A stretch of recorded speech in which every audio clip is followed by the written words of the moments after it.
አትችሉም፣ ለዲሞክራሲ ልምምድም ቅርብ አይደላችሁም፣ የምናውቅላችሁ እኛንን ሲባል ነበር። በዚህ ብቻ አላበቃም። ከሚዲያ እስከ ሽብር ፈጣሪ አካላት ተደራጅተው ሰባተኛው ሀገር አቀፍ ምርጫ ለማደናቀፍ ብዙ ተጥሮ ነበር። ነገር ግን ለዚህ ያልተበገሩ ኢትዮጵያውያን ወጥተው ድምጻቸውን ላመኑበት ሰጥተዋል። ምርጫውም በፍጹም ሰላም ተከናወነ።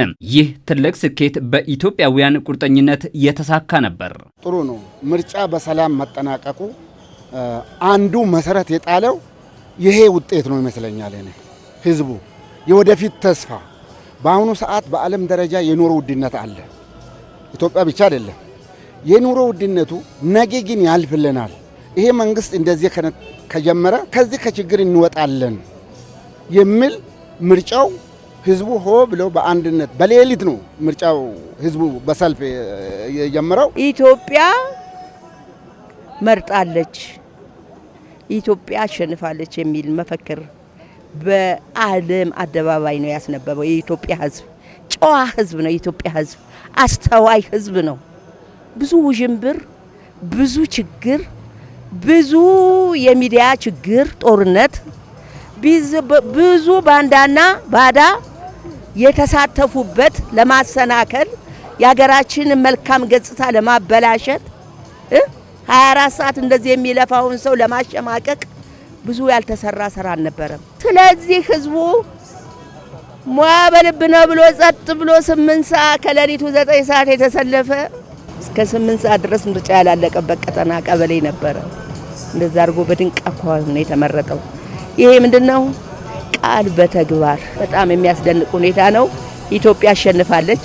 የኢትዮጵያውያን ብሔራዊ ጥቅም ማስጠበቅ፣ ዘላቂ ልማትና ሰላምን ማረጋገጥ፣ ሀገርን ማጽናት ቅድሚያ የተሰጠው ጉዳይ ነው። የተነገረውም በተግባር እየተገለጠ ነው። ይህንን የተረዳው ህዝብ ይህ ተጠናክሮ እንዲቀጥል ይፈልጋልና ላመነው ፓርቲ ድምጹን ሰጥቷል። ይህ ሊያስመሰግነው ይገባል ያለው የአዲስ አበባ ከተማ አስተዳደር ለከተማዋ ነዋሪው ምስጋናውን አቅርበዋል። ኢትዮጵያ እንድትችል ያደረጋችሁት እናንተ ስለሆናችሁ እናንተ ደግሞ በቀላሉ ይሄንን ምዕራፍ አልጻፋችሁ። በርካታ የሚዲያ ዘመቻዎች ነበሩ።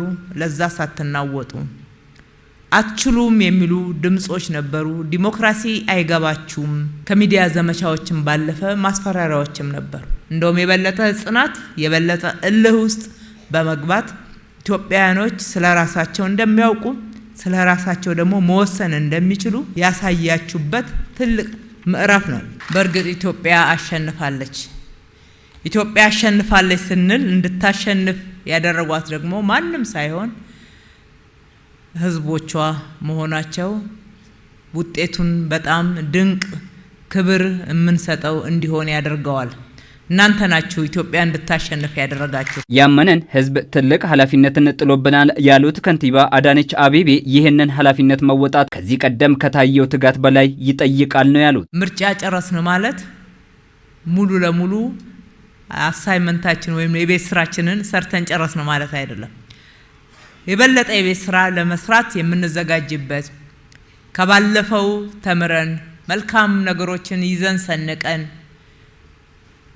የጠፉትን ለማረም የጎደሉትን ለመሙላት በርካታ ያልተሰሩ ቀሪ ስራዎችን ለመስራት በጋራ ለመተባበር እንደገና ቃላችንን የምናድስበት ቀን ነው። እናንተንም ዛሬ ለማመስገን እዚህ ስንጠራችሁ ለባለፈው ብቻ ሳይሆን ከፊታችን ላለው ሩጫ እንደመጀመሪያው የበለጠ እጅ እንያያዝ፣ እንደውም የበለጠ እጅ እንያያዝ፣ አብረን እንስራ፣ እንደጋገፍ።